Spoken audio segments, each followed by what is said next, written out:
Thank you for watching, liking, commenting, sharing, and subscribing right now. For years, I avoided buying an iPod and eventually succumbed to the power of the pod. And you might remember watching that video when I uploaded it to YouTube, including an argument between Ponzi and myself. She wanted the iPod first, and of course I had to follow suit. How many of you guys out there have an iPod? Okay, how many of you guys out there want to be a fire truck?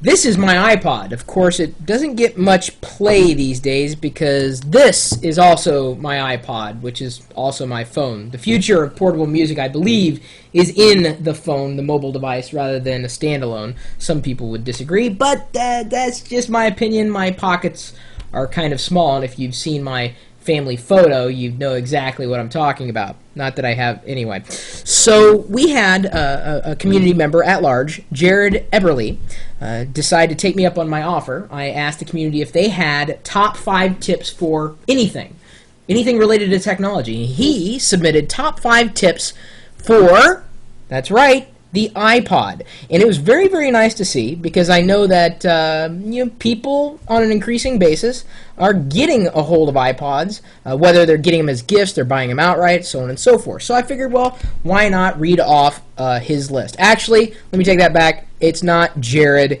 His name is Sean, or Pongo Sean. Jared actually sent in tips on cord management. I opened up the wrong message, but that's another video tip roundup you could look forward to, cord management. I didn't mean to tease that, but anyway. So, this is what he writes. Seems that many people do not know about some of these unique ways that an iPod may be used. Number 5, he's going backwards from 5 to 1. If you're concerned about your iPod's battery limit, there are 2 factors that can affect how long a charge lasts: the brightness of the screen and the volume. The higher the volume and brightness are, the more battery life is consumed. Very solid tip right there. Number 4, if you want to get a YouTube video on your iPod wireless device or your own computer, you can do it all online. The website is vixy.net, VIXY.net. All you have to do is copy and paste the YouTube URL, specify the format you desire, then download it and place it on iTunes. Number 3, if you are really concerned about your iPod messing up after the 1-year limited warranty, just purchase an extended warranty. Well, that's not really a tip, but I'll give it to him. That's fine. Number 2, your iPod can be used as a storage device. This is a good one. So if you have an old iPod or a new iPod just laying around, why not make the most of it? Simply open iTunes, and under the properties for your iPod, select Enable Disk Usage. Once you plug your iPod in, afterwards, you can just go to My Computer, or, well, if you happen to be using OS X, the Finder, and open up the iPod as if it were a hard drive. Wow! He's saying in parentheses, that's not sarcastic. That's a really good tip, considering I've got, I think this is the 60 gigabyte iPod, and I'm not using it, so I might as well plug this in and use it as a removable storage device, huh? Good idea. Number 1, the best thing I like about my iPod are the hacks available for it. If you have an iPod Video or Nano, not sure about the iPhone and iPod Touch, you can go to the website iPodwizard.net and spoof up your iPod. You can go to the forums and download iPod Wizard's small-sized application. With our application, you can edit the text on your physical iPod. For example, I changed my Now Playing to Now Rocking. Another great feature is that you can edit the graphics theme on my iPod, or he can edit it on his own.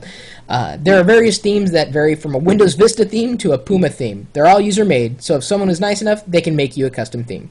5 more great ways to enjoy that iPod of yours. Actually, I'd say that's a very, very solid list. Thank you, Sean, or Pongo Sean, as he's known in the chat. I would throw one more tip for iPod users out there. This looks like the iPod. Well, it is, but it's encased inside a solid shell. This is a Griffin-made product, at least the shell. The hard exterior keeps the screen completely protected. The only area that is not protected at this point is the scroll wheel and, of course, the base of the unit. But everything else, including that screen, is protected, and that's paramount. If you damage your screen, you really have nothing left. Well, except for a portable hard drive, I guess, to Pongo Sean's point.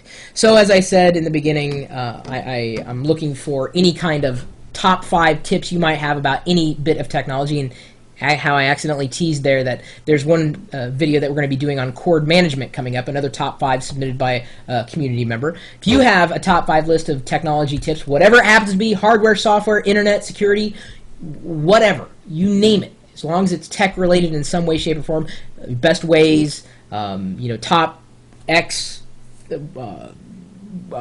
considerations when you're buying a Y. I'm just throwing out examples there. You can email me, chris@pirillo.com. And, of course, if you have any iPod tips in particular, the ones that weren't mentioned here, any caveats, any suggestions for iPod extensions and whatnot, go ahead and leave a follow-up comment, remark, that we're always open to extending the knowledge base that we share with our community at large. And speaking of that community, we're typing right now, whether you're with us or not, and I'm hoping you're going to be with us soon. We've got a chat room that's open 24 hours a day, 7 days a week, where we're typically talking tech. Every once in a while, we talk about sand dabs. God, I love sand dabs. They're so succulent. Pan-fried with a little butter. Okay, I may have screwed up that quote, but anyway. You can swing by the chat room anytime, day or night. 24 hours a day, 7 days a week, at live.pirillo.com. See you later.